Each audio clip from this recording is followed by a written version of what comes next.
ॐ तव कथामृतं तप्तजीवनं कविभिरीडितं कल्मषापहं श्रवणमङ्गलं श्रीमदाततं भुवि गृह्णन्ति ये भूरिदा जनाः। श्री रामकृष्ण वचनामृत। मास्टर के प्रति उपदेश, ये आगे का परिच्छेद 55 चल रहा था। श्री रामकृष्ण देव मास्टर से कह रहे हैं, पूछ रहे हैं इतनी जल्दी कैसे आ गए। मास्टर उस दिन जल्दी ही आ गए थे। श्री रामकृष्ण देव के पूछने पर मास्टर महाशय उत्तर देते हैं, विद्यासागर स्कूल देखने गए थे। स्कूल विद्यासागर का है, इसीलिए उनके आने पर लड़कों को आनंद मनाने के लिए छुट्टी दी जाती है। थोड़ा रिलैक्स करने के लिए छुट्टी दे दिया। जनरली आगे भी पढ़ाई का लोड होता था तो आगे और भी टीचर लोग सख्ती से पढ़ाते थे, जाने नहीं देते थे स्टूडेंट लोग। तो चलो ओनर आए हैं तो थोड़ा रिलैक्स छूट दे दिया। उनके साथ वो कुछ बोलेंगे, वो भी बच्चे सुनेंगे और उसके बाद छुट्टी हो जाएगा। हो सकता है कुछ रिफ्रेशमेंट भी दे दें। श्री रामकृष्ण अब पीछे की बातों को स्मरण करके श्री रामकृष्ण देव कहते हैं, विद्यासागर सच बात क्यों नहीं करता? वो सच बात क्यों नहीं कहता? बात हुई थी, श्री रामकृष्ण देव एक बार गए थे विद्यासागर महाशय के यहाँ। बहुत अच्छे उच्च कोटि का कथोपकथन हुआ था। स्वामी ठाकुर उनको निमंत्रण दिए थे आना, वो भी बोले थे आऊँगा, लेकिन नहीं आए। इसी के लिए वो बोल रहे हैं ऐसा क्यों किया। यदि नहीं आना था तो बोलता, देखा जाएगा, या कुछ आऊँगा ऐसा बोलकर फिर नहीं आया। अब श्री रामकृष्ण देव बोलते हैं, सत्य बोलने का लाभ क्या है? सत्य बोलता रहे और पराई स्त्री को माता जाने, इन दो बातों से अगर राम न मिले तो तुलसीदास कहते हैं मेरी बातों को झूठ समझो। ये है तुलसीदास जी, अच्छे संत कवि हुए हैं। वो बोलते हैं सत्य में निष्ठा हो और पराई स्त्री से को माता जाने, तो इससे यदि ईश्वर प्राप्ति न हो तो समझना तुलसीदास झूठ बोल रहा है। सत्य रहने से ही ईश्वर मिलते हैं। विद्यासागर ने उस दिन कहा था वहां आने के लिए, परंतु फिर न आया। वहां आने के लिए माने दक्षिणेश्वर में जाने के लिए बोला था, फिर नहीं आया। कहते सत्य निष्ठा रहने से ईश्वर मिलते हैं। जनरली सत्य का परिभाषा लोग नहीं समझते हैं। सत्य का मतलब सत्य माने उसकी सत्ता, जिसकी सत्ता हर समय बनी रहे, वो सत्य। तो जो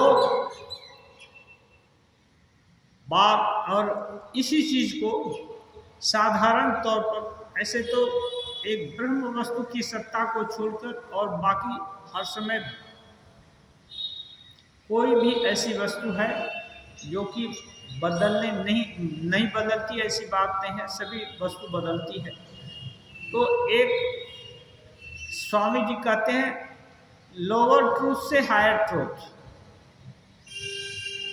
सत्य स्वरूप तक पहुंचने के लिए अभी एक एक क्राइटेरिया, एक एक पाठ पढ़ना पड़ेगा, तभी छोटी कक्षा से लेकर बड़ी कक्षा तक पहुंचा जा सकता है। तभी शिक्षा में व्युत्पत्ति होगी। इसीलिए ब्रह्मगामी अवस्था तक पहुंचने के पहले बहुत सारा प्रिपरेशन जरूरी है। तो श्री रामकृष्ण देव बोलते हैं संक्षिप्त रूप से कि जो मन मुख एक कर लिया वो माना जा सकता है सत्य बोल रहा है, सत्य कह रहा है, सत्य कर रहा है। मन और मुख को एक करना है। ये इसी से सत्य की पहली सीढ़ी प्रारंभ होती है। एक दिन मन मुख एक किया तो सत्यवादी नहीं हो गया, उस दिन सत्य बोला। लेकिन यदि हर दिन यही बात रहती है और फिर इतनी तक हो जाती है जागृत स्वप्न सुसुप्ति, जो जब जहाँ की जिस किसी भी अवस्था में कोई चिंतन होता है, जिस लेवल पर भी चिंतन होता है, उसमें यही संगति रहती है। जो मन में आता है वही मुख बोलता है और वही क्रिया रूप में परिणत होती है, तो वो सत्यवादी है। अब ऐसा जिसका अभ्यास हो जाएगा वो बोलते हैं इसका, इस सत्य का एसेंस क्या है? ईश्वर। ये सत्य ईश्वर ही हो सकते हैं। इसलिए सत्य में जिसकी निष्ठा है वो उसके उस तत्व तक पहुंच जाएगा, ईश्वर तत्व तक। इसलिए जो झूठ बोलता है या कुछ बोलकर कुछ नहीं करता है तो उसके यहाँ से ईश्वर बहुत दूर है। इसलिए परवर्ती समय में हम लोग देखें विद्यासागर महाशय बहुत कष्टमय जीवन में उनका बीता था, ऐसा हम लोग पढ़ते हैं, सुनते हैं।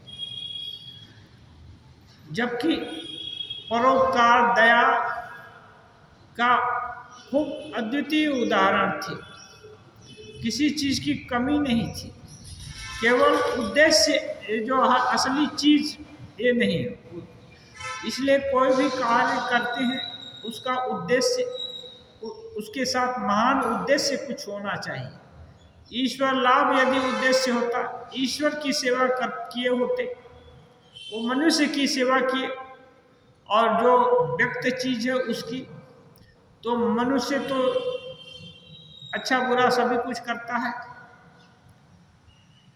आज इस झंझट में पढ़ करके वो परप्लेक्स्ड हो गए, उनको असली तत्व का ज्ञान नहीं होगा कि इस मनुष्य के पीछे ईश्वरी सत्ता है।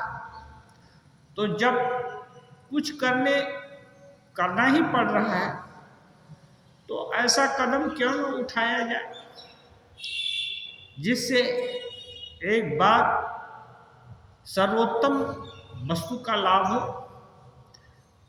सर्वोत्तम गोल हासिल हो।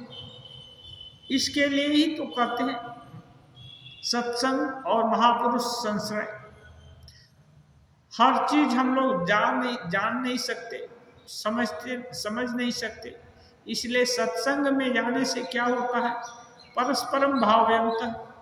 कभी कभी जो सत्संग में बोलता है या कोई व्याख्यान देता है या कुछ करता है, उसको भी समझ में आती है कि नहीं ये बात हम जो बोल रहे हैं ये हमको करना चाहिए।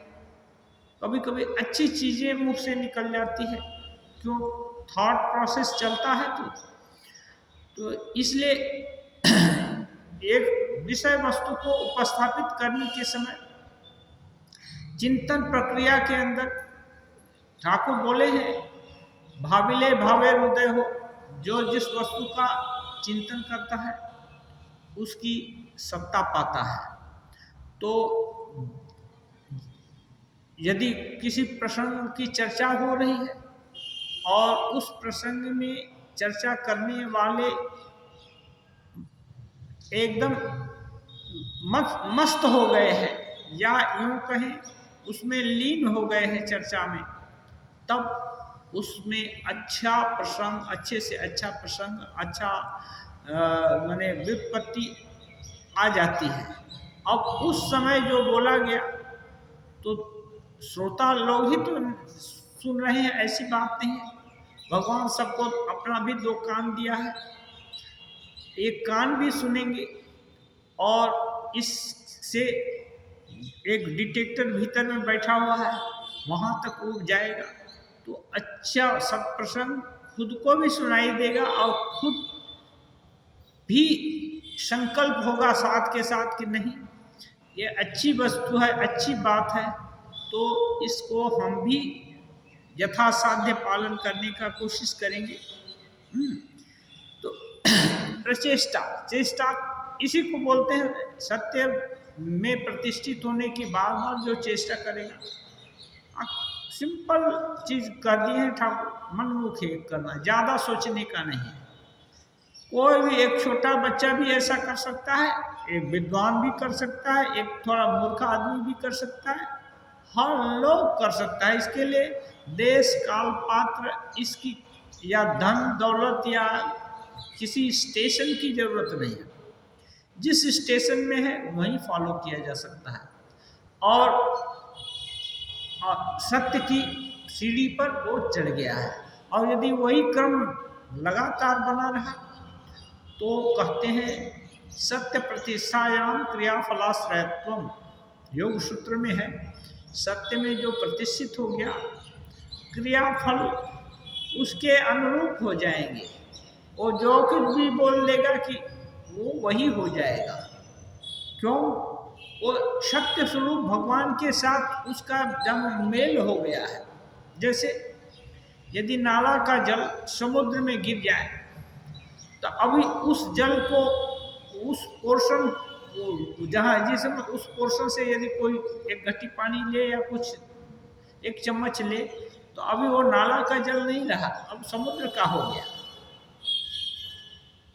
ऐसे ही जब जीव शिवत्व को प्राप्त हो गया, शिव के साथ एक हो गया, अपने अहम, उसका अहम मिल गया, सत्य स्वरूप के साथ एक हो गया, तब उनकी जो इच्छा होगी, वे तो सर्वशक्तिमान, सर्वज्ञ, सर्वसमर्थ है, फिर उनकी इच्छा हो जाए तो क्या नहीं हो सकता है। इसलिए ऐसा पुरुष जो सत्य में प्रतिष्ठित हो गया है, उसकी जबान से जो कुछ भी निकल जाएगा वही सामने दिखेगा, वही हो जाएगा। परमानेंट परिवर्तन हो जाएगा। यदि परिवर्तन की चीज लिख दिया या कुछ बोल दिया, जैसे बोलते हैं पारस पत्थर से लोहा छू जाने से सोना हो जाता है। अब फिर उस पारस पत्थर को हटा देने से फिर लोहा नहीं होगा, एक बार हो गया तो हो गया। ऐसे ही सत्य में जो प्रतिष्ठित है, यदि बोल दिया कि ये पत्थर का पहाड़ नहीं है, सोने का पहाड़ है, तो अब सोने का ही पहाड़ हो जाएगा, इतनी क्षमता हो जाती है। लेकिन ऐसे लोग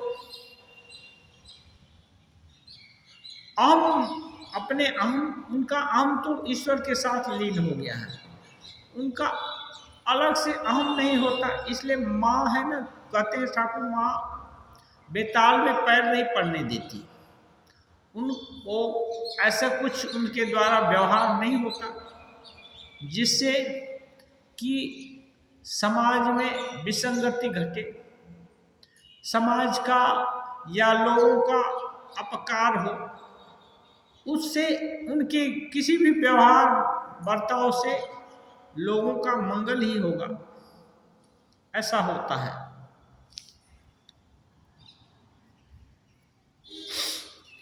तो कहते हैं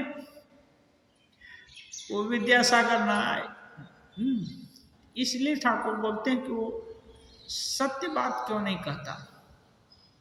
अब उदाहरण ये दे रहे हैं, पंडित और साधु में बड़ा अंतर है। पंडित विद्यासागर पंडित थे। पंडित माने बहुत कुछ जानते थे। और साधु में बड़ा अंतर है। बहुत कुछ जानना साधुता नहीं है, पंडिताई हो सकती है। साधु और पंडित यदि है तो माता जी बोले सोने में सुहागा, मानो हाथी का दांत सोने से मरा हुआ। हाथी ऐसे ही कीमती है। हाँ, कहते हैं मरा हाथी भी 9 लाख। हाँ, और तो ये उसमें सोने के दांत से, सोने से मरा हुआ उसका दांत है तो और कीमती हो गया। तो लेकिन साधु कोई जरूरी नहीं है पंडित होना है। लाटू महाराज भी कम ये नहीं है, वो पढ़े लिखे नहीं थे, किसी भी तरह की पंडिताई नहीं थी, लेकिन साधु शिरोमणि है, ब्रह्मज्ञानी ठाकुर। उनको ब्रह्म ज्ञान का आधा अधिकारी समझ लिए। जो केवल पंडित है उसका मन कामिनी कांचन पर है। अब बता रहे हैं, पंडित है उसका मन कामिनी कांचन पर है। बात क्या है, मन किसी न किसी चीज को पकड़ कर रहेगा, अच्छा हो या बुरा, वो हर समय संकल्प विकल्प करता रहता है। उसमें इतना बड़ा घर है कि उसमें कुछ न कुछ हर समय रहेगा।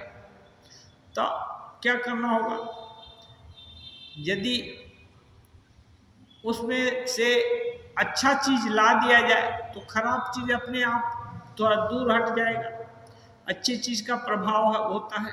इसलिए ईश्वरीय प्रसंग, ईश्वर चर्चा, त्याग वैराग्य ज्ञान विवेक की चर्चा, ये यदि होती रहे तब उसमें कामिनी कांचन का भी अंश रहेगा, लेकिन वो धीरे धीरे दुमिल पड़ जाएगा या उसकी मात्रा कम रहेगी।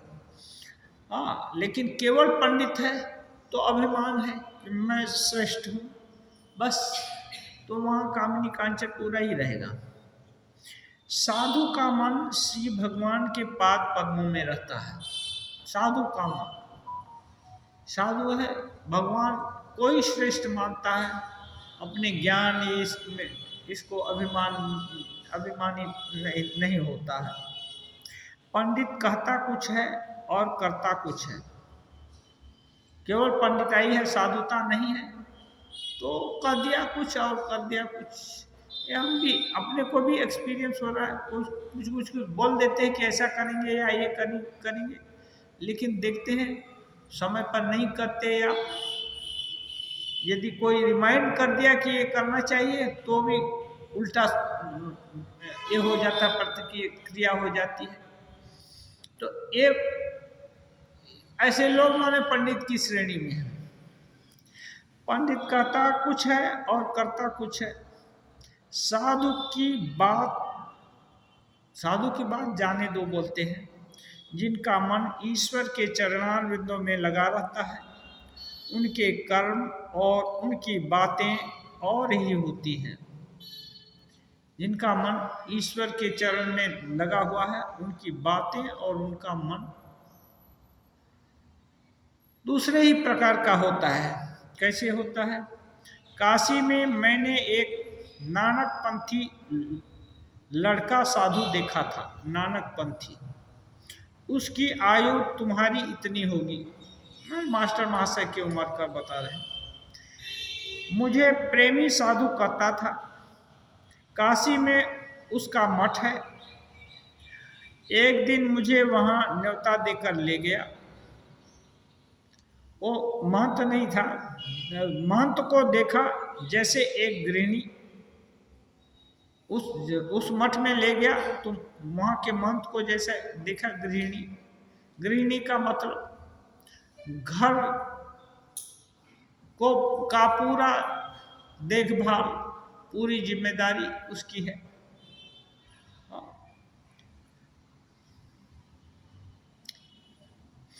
मैंने उसे पूछा उपाय क्या है। उस छोटे लड़के से ठाकुर पूछते उपाय क्या है। देखिए, ठाकुर सारा दुनिया को उपाय बताते हैं, लेकिन जहां देखते हैं विवेक वैराग्य है तो उससे भी पूछे क्या क्या है। यदि कुछ भूल हो रही है तो ठाकुर उसको संशोधन कर देंगे। ये क्या है, प्रश्न करना अज्ञानता का लक्षण नहीं है। वो जानने की इच्छा की वो क्या बोलता है इस चीज को। और प्रश्न करने से क्या है, चर्चा होती है। जो प्रश्न करता है वो कम जानकार है ऐसी बात नहीं है, और जो उत्तर देता है वो बहुत सर्वज्ञ है ऐसी भी बात नहीं है। प्रश्न उत्तर से क्या है, विषय स्पष्ट होती है जिस विषय में प्रश्न किया जाएगा। इसलिए ये सत चर्चा का एक तरीका है प्रश्नोत्तर। और प्रश्नोत्तर होने से क्या है, दोनों पक्ष जागृत रहते हैं। नींद किसी को नहीं आती है, नहीं तो किसी किसी को नींद आ जाती है। कथा सुनते हैं लोग, किसी खर्राटे भी भरने लगते हैं। तो लेकिन प्रश्न करेंगे तो खर्राटा नहीं होगा, ऐसे ही उड़ जाएगा नींद। तो रामकृष्ण देव कहते हैं, उसने कहा कलयुग में नारदीय भक्ति चाहिए। वो देखते हैं ना, आपको बोलते हैं सब सियाले एक राग। मैं सभी सियाल जिस देश के भी हो एक ही तरह का आवाज निकालते हैं।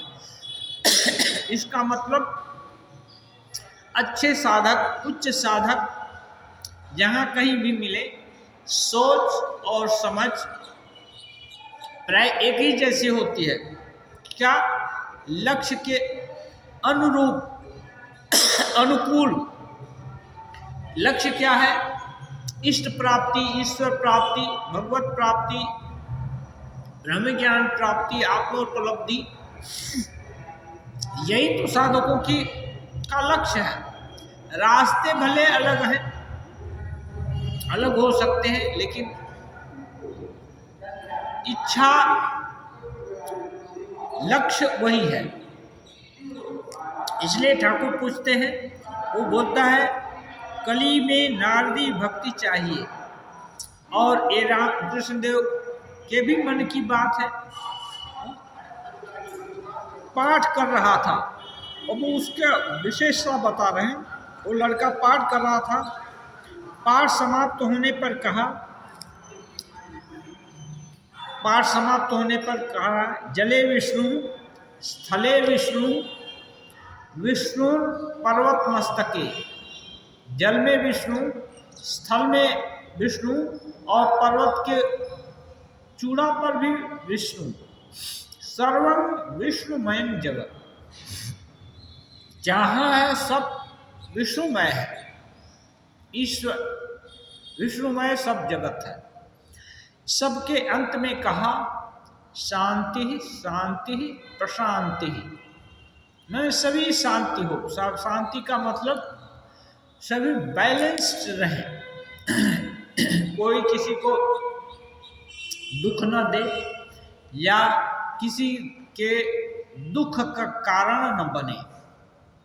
ये शुभ कामना है। यद्यपि सुख दुख तो सबके साथ लगा ही रहता है, लग होता ही है। ये शांति कहने से ही सारा जगत में शांति नहीं हो जाती है, लेकिन अच्छे लोग जो भी इस भावना से प्रेरित हैं कि सभी सुखी हों, सर्वत्र शांति हो, तो कम से कम उनका चित्त अवश्य प्रशांत रहेगा। उनके चित्त में शांति अवश्य विराजमान होगी। जो जिसकी चिंता करता है वो उसकी सत्ता पाता है। इसलिए उनका तो कल जरूर लाभ होगा। कहते हैं एक दिन उसने गीता पाठ किया। ठाकुर को लड़का बहुत, तो साधु बहुत प्रिय हो गया। एक दिन वो गीता पाठ किया। हठ और दृढ़ता भी ऐसी कि विषयी आदमियों की ओर होकर न पड़ता था। विषयी आदमी हैं, उनकी तरफ नहीं देख करके ठाकुर मैंने इष्ट देवता के तरफ या जो भी कोई देवी देवता है उनकी तरफ देखकर पढ़ेगा। वो बोलते हैं मेरी ओर होकर उसने पढ़ा। पढ़ते समय रामकृष्ण देव की तरफ वो ये कर लिया। मथुर बाबू भी थे, उनकी ओर पीठ फेर कर पढ़ने लगा। मथुर बाबू पीछे हो गए, उनके पीठ के तरफ हो गया। मथुर बाबू तो राजा महाराजा जैसे थे, लेकिन पढ़ते समय वो जानो मथुर बाबू को ना देखे ऐसा, वो रामकृष्ण देव को देखकर पढ़ने लगा। अच्छा, उसी नानक पंथी साधु ने कहा था उपाय है नारदी भक्ति। एक वो बोला था कलयुग में नारदी भक्ति चाहिए। नारदी भक्ति, नारदी भक्ति, नारद बोलते हैं संकीर्तन भी करना है, ईश्वर नाम करना है, संकीर्तन करना है, सब चीज। तो ये कलिकाल में प्रशस्त मार्ग है। मास्टर वे साधु क्या वेदांतवादी नहीं हैं? मास्टर प्रश्न कर रहे हैं, क्योंकि मास्टर सब दर्शन शास्त्र नहीं पढ़े हैं। वो मास्टर थे अपने विषय के ज्ञाता, लेकिन दर्शन शास्त्र में पारंगत नहीं है। तो पूछ रहे वे साधु क्या वेदांतवादी थे? श्री राम कृष्ण हाँ, वे लोग वेदांतवादी हैं, परंतु भक्ति मार्ग भी मानते हैं।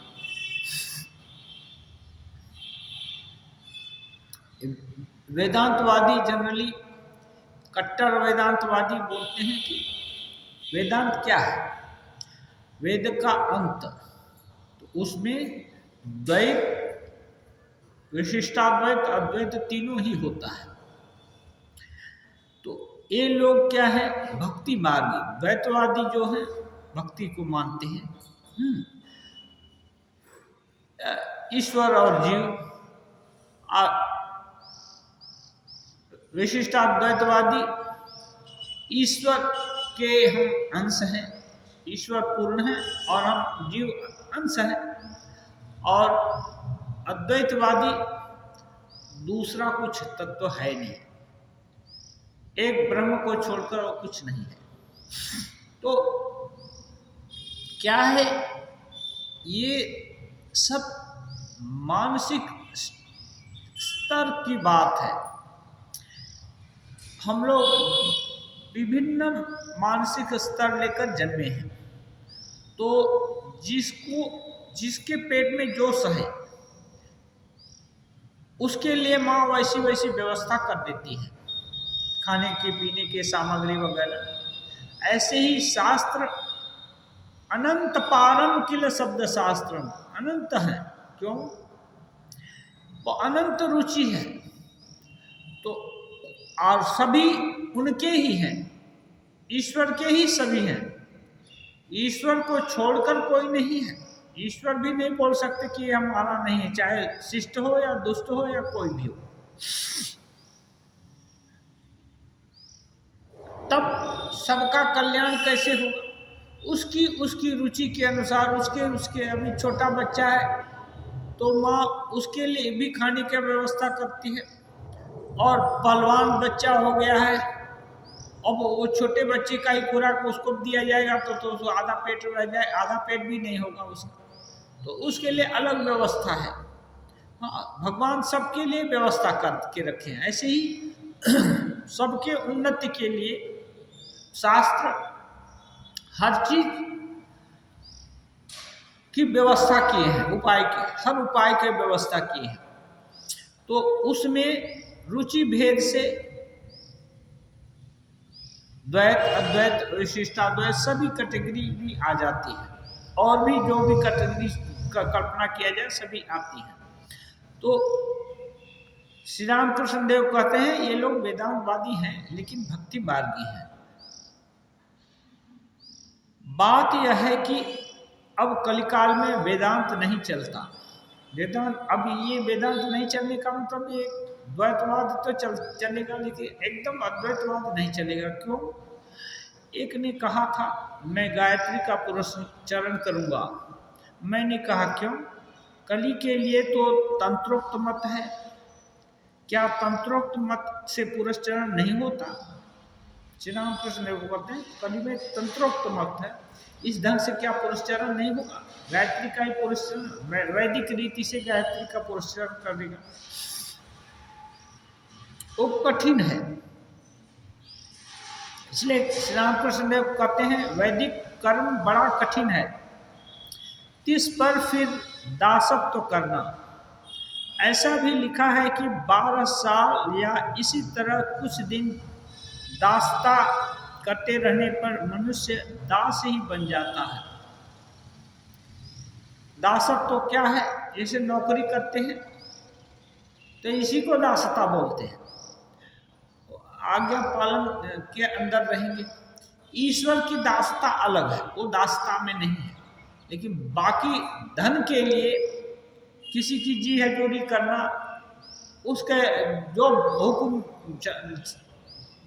करता है वो हुक्म मानना, सब करना, इसको दासता बोलते हैं। ऐसा नहीं है कि आगे राजा थे या बहुत धनी मनी थे उनके यहाँ नौकरी करेगा तभी। अभी गवर्नमेंट का सर्विस कर रहा है तो वो भी दासता ही है। तो कहते हैं 12 साल तक, अभी तो 12 साल नहीं, हमको लगता है 30-32 साल तक नौकरी करता है, तो मान लेता है एक तरह से नौकर ही है। मैंने जैसे ये किसी को हाथी को बांधता है या गाय गोरू को बांधते हैं ना, तो हाथ घुमाते हैं, घुमा करके बांधता है मालिक। एक दिन वो जो रस्सी वस्सी नहीं है लेकिन बांधना पड़ेगा, क्या करेगा? तो जैसे ही हाथ घुमाया वैसे ही तो वो पशु है ना, वो समझ लिया कि ये हमको बांध दिया गया। अब दूसरे दिन वो जा नहीं सकता इधर उधर, फिर वो आकर हाथ से खोला, कुछ नहीं किया, हाथ से एक किया तो वो समझा कि हम गए। तो दासता ऐसी है कि एक पर्दा आदमी के व्यक्तित्व पर पड़ जाता है कि मैं नौकरी करने वाला हूँ, हमारी सीमा ये है, वो अपने को लिमिटेड समझने लगता है, जबकि उसके अंदर अनलिमिटेड बीइंग है, लेकिन वो चीज उजागर नहीं होती। गड़बड़ी यहाँ है। दासता ऐसा ये नहीं है ईश्वर के, इसलिए कोई भी काम कर रहे हैं तो स्वामी जी ठाकुर इस बात सिखाए हैं कि जहाँ भी काम करो, जो कोई भी काम करो, दास बन करके नहीं, सेवक बनो, ईश्वर का सेवक बनकर। कैसे? इसको प्रैक्टिकल वेदांत बोलते हैं। जिस भी किसी कारण से किसी के घर में अन्न का दाना नहीं है तो दूसरे के यहाँ कहीं भी काम तो करना पड़ेगा अन्न पाने के लिए। चोरी डकैती करने से तो अच्छा है कि मेहनत करें, लेकिन वो यदि समझे कि भले ही धनी आदमी का गरीब आदमी सेवा कर रहा है तो वो सोचे कि ईश्वर की सेवा कर रहे हैं, काम वही करना पड़ेगा। लेकिन ईश्वर की सेवा करेंगे तो धनी व्यक्ति गौण हो जाएगा, ईश्वर तत्व प्रमुख हो जाएगा। ये मोड़ फिरा देने से बात बन जाती है, तब वो दास नहीं है, गवर्नमेंट की चाकरी नहीं कर रहे हैं, ईश्वर ही विभिन्न रूपों में खेल रहे हैं। अपनी सेवा से उनको थोड़ी सहूलियत मिलेगी, उनकी थोड़ी सेवा बन पाएगी, इसलिए प्रयास कर रहे हैं। तो इससे काम तो वही सब होता रहेगा, लेकिन भाव बदल जाएगा, दासता के चंगुल से छूट जाएंगे। तो कहते हैं 12 वर्ष तक जो एक या अपने को दास समझा वो दास हो जाता है। इसलिए नौकरी करते हैं, क्या करते हैं, सुबह होती है जाते हैं, फिर शाम होती है फिर वापस आते हैं, यही रूटीन हो गया है, एक ही ढर्रा।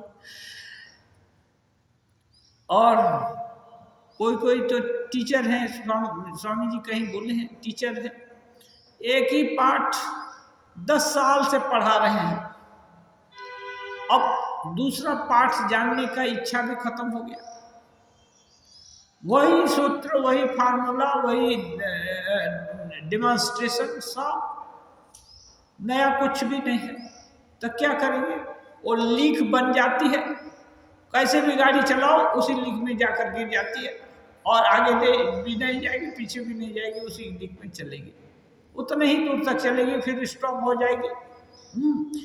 तो क्या है, बंध जाता है आदमी, बस हैबिट से, आदत से बन गया तो आध्यात्मिक प्रगति भी नहीं हो पाती है। इतने दिनों तक जिनकी दास्ता की, उन्हीं की सत्ता उसमें आ जाती है। अब कैसे आएगा, बोल रहे हैं जिसकी सत्ता ये करते हैं उसकी सत्ता आ जाती है, माने अभी बड़ा जमींदार का सेवा किया तो जमींदार की सत्ता आ जाती है, माने क्या, वो सोच लेते हैं कि मैं जमींदार का दास होने के लिए ही पैदा हुआ हूं। जमींदार की सत्ता आने का मतलब जमींदार के जैसे ठाट बात आ जाएगा, ऐसी नहीं है, उसके जैसा गौरव महसूस होगा, ये बात नहीं है। जमींदार का दास होने के लिए मैं पैदा हुआ, ये ऐसी धारणा हो जाएगी। अब धारणा हो गई तो जमींदार का मुखा पिछी रहेगा हर समय, अपने से स्वतंत्र भी नहीं हो सकता। अब इस चीज को हम ऐसे बोलते हैं प्रैक्टिकल। हम राजस्थान में कई जगह रहे, स्वतंत्र भारत हुआ, राजा रजवाड़े सब मिला दिए गए, विलय कर दिए गए, अभी भी महाराजा बोलते हैं उन लोग को, हाँ, और उनका राज्याभिषेक भी होता है, और उनकी प्रजा है, ऐसा भी लोग मानते हैं। ये दासत्व तो नहीं है तो और क्या है। अरे कब का स्वतंत्रता संग्राम में राजा भी लड़े, और जो रंक थे वो सब भी लड़े, सब प्रजा हो गया, तो अभी तो राजा कहना छोड़ दो, अमुक तमुक क्यों नहीं बोलते, राजा जी क्यों बोलते हैं, उनका राज्याभिषेक करते। अच्छा ठीक है, उसको अपने गौरव का अभिमान है, अपने से खुद राज्य की टोपी पहने, तुम क्यों सल्यूट करने जा रहे उसके कारण। लेकिन नहीं, दास्ता है, राजा जी आकर बोलते हैं, क्या करें। तो ये ठाकुर जो बोल रहे हैं ये अभी भी प्रैक्टिकल भी है। दासत, इसको दास्ता नहीं बोलेंगे तो और क्या बोलेंगे। अच्छा, तो उसकी सत्ता आ जाती है, सत्ता आ जाती है माने राजा का ठाट बाट नहीं, राजा का नौकर होने के लिए हम जन्म लिए हैं, ऐसी भावना। उनका रज तम जीव हिंसा विलास ये सब बातें, ये सब आ जाते हैं उनकी सेवा करते हुए। हाँ, केवल दास्ता ही नहीं, ऊपर से पेंशन भी खाता है। अब जैसे एक सामंत या बड़ा जमींदार या बड़ा धरिए सो काल राजा जैसे लोगों पर को दबाता है, एक करके रखता है, अपने अधीन करके रखता है, उसका प्यादा भी, और दूसरे छोटे लोगों को दूसरे लोगों पर दबाना चाहता है, उसके खबरदारी करना चाहता है। राजा के ऊपर तो कर नहीं सकता, तो अपना गुस्सा अपना ये दूसरे पर ये करता है, ये मन कंटिन्यू होता है, राजा के प्रति नहीं होगा, दूसरे के प्रति होगा। तो ये सब भी है, एक इनहेरिट कर लेता है, और पेंशन भी खाता है। पेंशन खाना माने क्या, यदि राजा के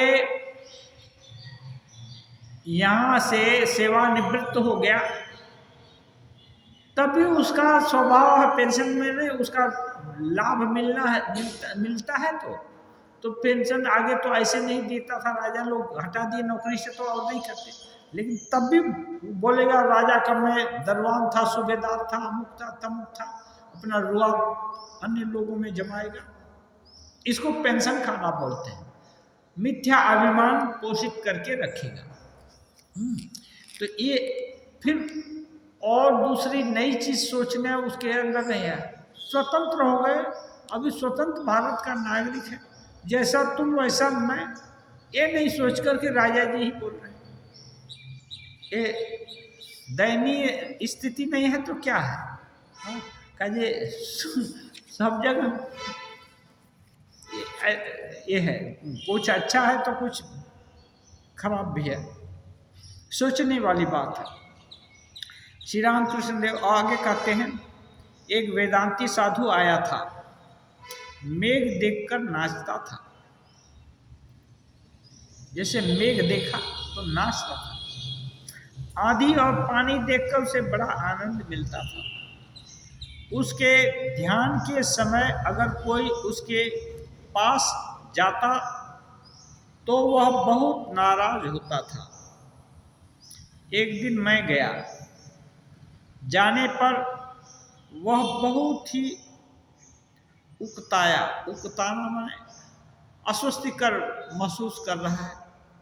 हाँ, कोई ध्यान कर रहा है तो कोई चला गया तो बहुत उसको अस्वस्थिकर लगती है। रामकृष्ण देव गए तब भी वो उसको कैसा कैसा लग रहा है। वह सदा विचार करता था, ब्रह्म सत्य है, संसार मिथ्या, माने ब्रह्म सत्य है, ब्रह्म को तो देखा नहीं जा सकता, ये नहीं है, वो नहीं है, वो नहीं है, तो माने जो भी व्यक्त चीज है वो सब ब्रह्म नहीं है। तो उस ब्रह्म का चिंतन कर रहा है, इसलिए संसार को पसंद नहीं करता था। मेघ देखकर खुश होता था और कहते हैं आंधी पानी देखकर आनंद आता है।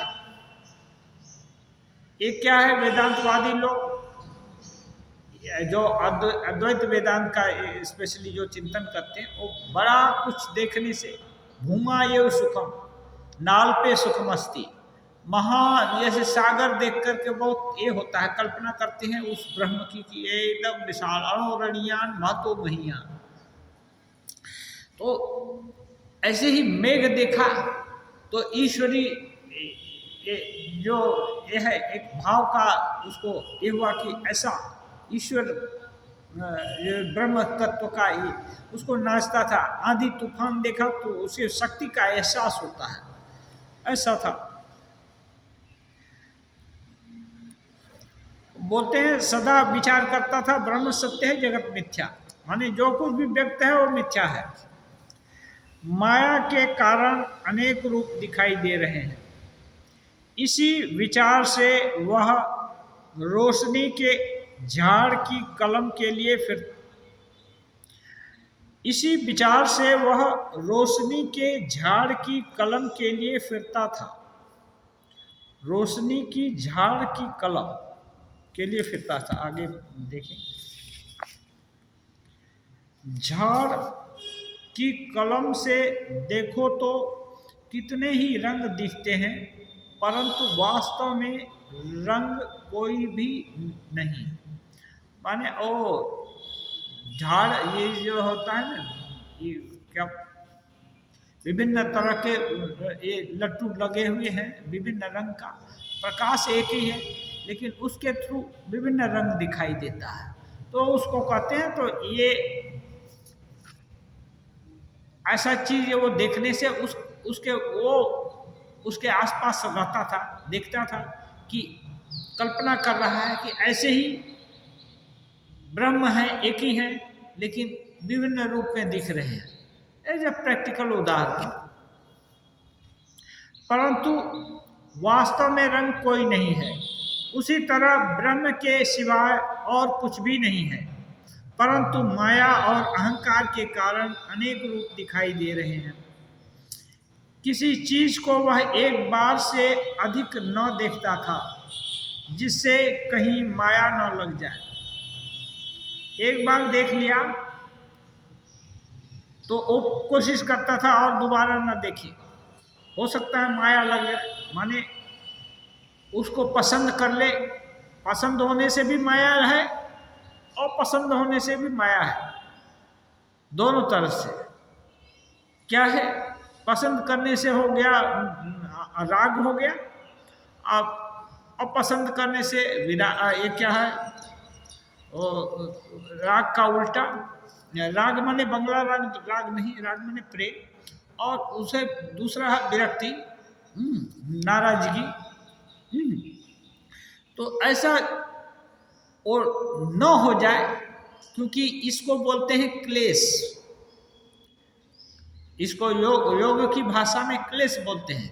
क्लेश रहते किसी भी प्रकार का, फार अगेंस्ट कोई भी क्लेश रहे तो योग की अवस्था नहीं होगी, आसक्ति न हो जाए। नहाते समय पक्षी को उड़ते हुए देखकर वह विचार करता था, हम दोनों एक साथ जंगल में जाते थे। उसने जब सुना कि तालाब मुसलमानों का है तब उसमें जल नहीं लिया। कोई तालाब मुसलमान का था तो सुन लिया कि ये मुसलमान का है तो जल नहीं लिया। हलधारी ने उससे व्याकरण के प्रश्न किए, वह व्याकरण जानता था। व्यंजन वर्णों की बात हुई। 3 दिन तक यहाँ ठहरा था। एक दिन गंगा जी के किनारे पर शहनाई की आवाज सुनकर उसने कहा, जिसे ब्रह्म दर्शन होता है उसे इस तरह की आवाज सुनकर समाधि हो जाती है। शहनाई की आवाज सुना तो वो बोला कि ऐसी सुरीली आवाज सुनकर के जो ब्रह्म ज्ञानी लोग हैं उनको समाधि हो जाती है। ये सिद्ध साधु नहीं है, वेदांतवादी साधु है, तो मैंने प्रैक्टिस कर रहा है। तो दूसरे लोग किस किस मत की साधना करते, कैसे करते हैं, ठाकुर देखकर बताते हैं कि ऐसा ऐसा करता था। ठाकुर उस पर ज़्यादा ये नहीं करते टीका टिप्पणी की ये खराब किया, मैंने इस ढंग से प्रैक्टिस करते हैं। दक्षिणेश्वर में श्री रामकृष्ण परमहंस अवस्था, श्री रामकृष्ण साधुओं की बात कहते हुए परमहंस की अवस्था बताने लगे। बात क्या है, विभिन्न साधु लोग कैसे, ये है भक्त लोगों को बताने से ये प्रेरणा मिलती है कि इसने ये किया उसने वो किया तो हम क्या करेंगे। एक ही तरह की बात बताने से क्या होगा, बाकी लोगों को मालूम होगा कि यही एक रास्ता है, इसके सिवाय दूसरा कुछ है वो हो नहीं सकता है। तो क्या होगा, मन संकीर्ण हो जाएगा। इसलिए विभिन्न तरह की बात बताते हैं। अभी जिसकी जो रुचि है उधर जाओ, उस चीज को पकड़ कर रखना है। तो कहते हैं परमहंस की अवस्था का वर्णन करने लगे। वही बालक की सी चाल, बोलते हैं परमहंस का अवस्था, बालक की सी चाल, मुख पर हंसी जैसे एकदम फूट फूट कर निकल रही है, एकदम जोर जोर से हंस रहा है, अब पूरा शरीर ही हंस रहा है। कमर में कपड़ा नहीं, दिगंबर, आंखें आनंद सागर में तैरती हुई। बच्चा है, एकदम हंस रहा है, कपड़ा पहना है कि नहीं पहना है उसको ये नहीं है, दिगंबर है। आंखें आनंद सागर में तैर रही है, माने एकदम आनंद में एक कर रहा है, पूरा हंस रहा है तो इतना आनंद हो रहा है कि और कुछ है ही नहीं, दुख का नाम निशान नहीं। श्री रामकृष्ण फिर छोटे तख्त पर जा बैठे। फिर वही मन को मुग्ध कर देने वाली बातें होने लगी। ये सब बात जो श्री रामकृष्ण देव कहे, ये परमहंस की अवस्था वाले, माने परमहंस की अवस्था में जो भी उपनीत हो गया, चाहे उम्र उसकी भले 85 साल की हो, लेकिन अवस्था ऐसी है, स्थिति ऐसी है कि हंस रहा है तो दिल खोल कर पूरा हंस रहा है, कहीं कोई प्रकार का संकोच वगैरह कुछ नहीं है। और वैसा ही सोच, वैसा ही समझ, वैसा ही अपीयरेंस सब हो गया। श्री रामकृष्ण मणि से कह रहे हैं, मैंने न्यांगटा से वेदांत सुना था, नानी तोतापुरी से, तोतापुरी जी से वेदांत सुने थे। ब्रह्म सत्य है, संसार मिथ्या है। बाजीगर आकर कितने ही तमाशे दिखाता है, आम के पौधे में आम भी लग जाता है, परंतु है सब तमाशा। आम का पौधा में आम भी लगा देता है, आम का पौधा भी ला देता है और उसमें फल भी लगा देता है, लेकिन तमाशा ही है। तमाशा दिखाने वाला बाजीगर ही सत्य है वो, लेकिन बाजीगर सत्य है। और बाकी जो चीज दिखा रहा है वो सब अपीयरेंस है, केवल दिखने के लिए। ऐसे ही इस जितनी भी व्यक्त चीजें हैं उसमें ब्रह्म ही सत्य है, और बाकी जो दिख रहा है, हो रहा है, वो सब टेम्परेरी है, वो केवल दिखने के लिए है। यही वेदांत, अद्वैत वेदांत का सार है। ब्रह्म सत्य, जगत मिथ्या। मिथ्या इस तरीके से जो दिख रहा है उसको डिनाई नहीं करते कि ये गलत दिख रहा है, ये नहीं है, गलत नहीं दिख रहा है, दिख रहा है, लेकिन ये आभास है, ये सत्य नहीं है। क्यों? अभी जो दिखा वो कुछ क्षण बाद नहीं दिखेगा, दूसरा दिख रहा है, प्रति क्षण परिवर्तनशील है, इसलिए वो ये नहीं है। अपरिवर्तनशील जो है वही सत्य है, और वो ब्रह्म ही है। मणि, जीवन जैसे एक लंबी नींद है, इतना ही समझता हूं कि सब ठीक नहीं देख रहा हूं। जिस मन से मैं आकाश को नहीं समझता, उसी मन से संसार को देख रहा हूं ना। अतएव देखना किस तरह से ठीक होगा? मणि कह रहे हैं, जीवन माने एक लंबा नींद है, इतना ही समझ पा रहा हूं कि जो कुछ देख रहा हूं ठीक नहीं देख रहा हूं। फिर जिस मन से मैं आकाश को भी नहीं जान पाता, अब ब्रह्म को कैसे जानूंगा? तो फिर किस तरह से देखूं तो ठीक होगा? उपाय पूछ रहे हैं श्री रामकृष्ण देव। कह रहे हैं, एक तरह और है। आकाश को हम लोग ठीक नहीं देख रहे हैं, जान पड़ता है वह जमीन से मिला हुआ है। अतएव आदमी सत्य कैसे देखे? भीतर विकार जो है, ये कह रहे हैं कि ये तो सही बात है कि नहीं दिख रहा है, भीतर में विकार है। फिर इस विकार को स्पष्ट करने के लिए ठाकुर मधुर कंठ से गाने लगे, हे शंकरी, यह कैसा विकार है? तुम्हारी कृपा औषधि मिलने पर ही ये विकार दूर होगा। लास्ट में यही आ गया बात कि ईश्वर कृपा के लिए प्रार्थना करनी होगी कि विकार है, सुन पा रहे हैं लेकिन दिल में बैठ नहीं पा रहा। वक्त्रो धृतोपि हृदय न मे भाति किंचित, कहते हुए सुनते हुए भी कुछ प्रतिभात नहीं हो रहा है। इसलिए कहते हैं तमेव शरण, इसलिए त्वमेव शरण गच्छ, सर्वभावेन भारत, इसलिए बोलते हैं तस्मात् त्वमेव शरणं मम दीन बंधु। इसलिए ही मैं आपके शरणागत हूँ। आप दीनों के बंधु हैं, माने जो दुखी हैं या पथ देखने का संधान चाहते हैं, ऐसे लोगों को आप पथ दिखाइए। उनमें ही मैं एक हूँ, इसलिए मैं शरणागत हूँ। इसलिए इस कलिकाल में यही है, नारदी भक्ति, भगवान का नाम गुणगान, उच्च संकीर्तन, नाम जप और प्रार्थना, शरणागत होना। ये ब्रह्मज्ञानी भी करते हैं। यो ब्रह्माणं विदधाति पूर्वं यो वै वेदांश्च प्रहिणोति तस्मै तन्ह देवं आत्मबुद्धि प्रकाशम मुमुक्षुर्वै शरणं प्रपद्ये।